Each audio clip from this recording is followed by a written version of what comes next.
நோய் எதிர்ப்பு சக்தியை பன்மடங்கு கூட்டுறதுக்கான, நோய் தாக்கம் ஏற்படாமல் தடுக்கிறதுக்கான ரொம்பவே சூப்பரான ஒரு ரெசிபி, ஒரு தேநீர் தான் இன்றைக்கி நம்ம பார்க்க போகிறோம்.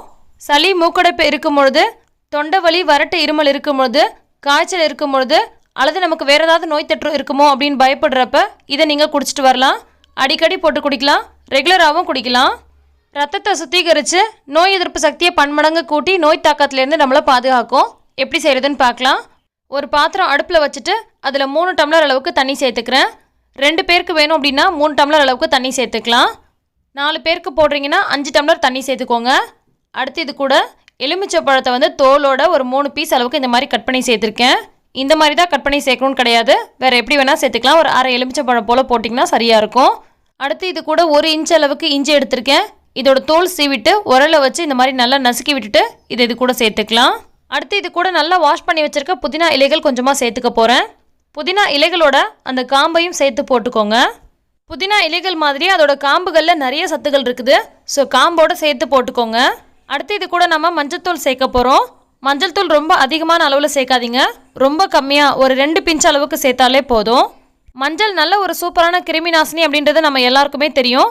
ஆனால் அதிகமான அளவில் சேர்த்துட்டிங்கன்னா இது குடிக்க முடியாது, ஸோ கொஞ்சம் கம்மியாகவே சேர்த்துக்கோங்க. அடுத்தது இது கூட இனிப்பு சுவைக்காக கொஞ்சமாக பனங்கற்கண்டு சேர்க்க போகிறோம். பனங்கற்கண்டு சேர்க்காம கூட செய்யலாம், ஆனால் குடிக்கிறது கொஞ்சம் கஷ்டமாக இருக்கும். ஸோ கொஞ்சமாக பனங்கற்கண்டு சேர்த்துக்கலாம். 2 ஸ்பூன் அளவுக்கு சேர்த்துக்கிறேன். பனங்கற்கண்டு இல்லை அப்படின்னு சொன்னால் கருப்பட்டி சேர்த்துக்கோங்க, அல்லது குடிக்கிறதுக்கு முன்னாடி தேன் கலந்துக்கோங்க. ஆனால் வெள்ளை சர்க்கரை சேர்க்கக்கூடாது. வெள்ளை சர்க்கரை சேர்த்திங்கன்னா இது எதோட மருத்துவ பலன்களுமே உங்களுக்கு கிடைக்காது. இது எல்லா பொருட்களுமே ஒன்று சேர்ந்து ஒரு தேநீராக செய்யும் போது தான் ரொம்ப சூப்பரான எஃபெக்டிவான ஒரு மருந்தாக செயல்படும். இது ஒரு 10 நிமிஷத்துக்கு இந்த மாதிரி நல்லா தலபலன்னு கொதிக்க விட்டுடலாம். இதோட மருத்துவ குணங்கள் எல்லாமே இந்த தேநீரில் நல்லா இறங்கிடும். வெயிட் லாஸ் பண்ணணும்னு நினைக்கிறவங்களுக்கு இது ஒரு சூப்பரான டீ. காலையிலையும் சாயந்தரமும் குடிச்சிட்டு வந்தாங்கன்னா உடம்புல எங்கேயுமே கொழுப்பு தங்காது. இது அடிக்கடி குடிச்சிட்டு வந்தால் கொலஸ்ட்ரால் கம்மியாகும், சுகர் கண்ட்ரோல்டாக இருக்கும், அதே மாதிரி கேன்சர் வராமல் தடுக்கக்கூடியதாக இருக்குது. எலுமிச்சை பழத்தில் விட்டமின் சி அதிகமாக இருக்குது. இது நம்ம ரத்தத்தை சுத்திகரிக்கக்கூடியதாகவும் நம்ம ஸ்கின் டேமேஜை தடுக்கக்கூடியதாகவும் இருக்குது. அதே மாதிரி இஞ்சியில் ஏகப்பட்ட மருத்துவ குணங்கள் இருக்குது.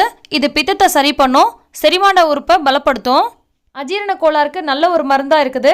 அதே மாதிரியே இதுவும் நம்மளை பலவிதமான நோய் தாக்கத்துலேருந்து பாதுகாக்கக்கூடியதாக இருக்குது. புதினா வயிற்றில் இருக்கக்கூடிய நுண்கிருமிகளை அழித்து வயிறு சம்மந்தமான எந்த விதமான கோளாறும் இல்லாமல் பார்த்துக்கும். மஞ்சத்தூள் நம்ம நோய் எதிர்ப்பு சக்தியை பன்மடங்கு கூட்டக்கூடியதாக இருக்குது, நல்ல ஒரு சூப்பரான கிருமி நாசினி. இப்போ இது ஒரு 10 நிமிஷம் போல் நல்லா கொதிச்சதுக்கப்புறமா ஸ்டவ் ஆஃப் பண்ணிவிட்டு இதை நம்ம வடிகட்டிக்கலாம்.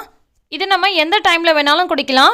காலையிலையும் சாயந்தரமும் இது நம்ம டீக்கு பதிலாக குடிச்சிட்டு வரும்போது ரொம்ப சூப்பரான ஒரு பலன் கிடைக்கும். ரொம்ப சூடாகவும் இல்லாமல் ரொம்ப ஆறிப்போயும் இல்லாமல் ஒரு இளம் சூட்டில் குடிச்சிட்டு வரும்போது ரிலாக்ஸ்டாக ஃபீல் பண்ணுவீங்க. ஸோ கண்டிப்பாக இதை நீங்கள் ட்ரை பண்ணி பாருங்கள்.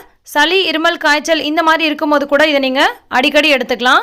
ரொம்ப சூப்பரான ஒரு ரிசல்ட் கிடைக்கும். இந்த ரெசிபி உங்களுக்கு பிடிச்சிருக்குன்னு நினைக்கிறேன். பிடிச்சிருந்தா லைக் பண்ணுங்கள், மற்றவங்களுக்கும் ஷேர் பண்ணுங்கள். எல்லா புகழும் இறைவனுக்கே. நன்றி.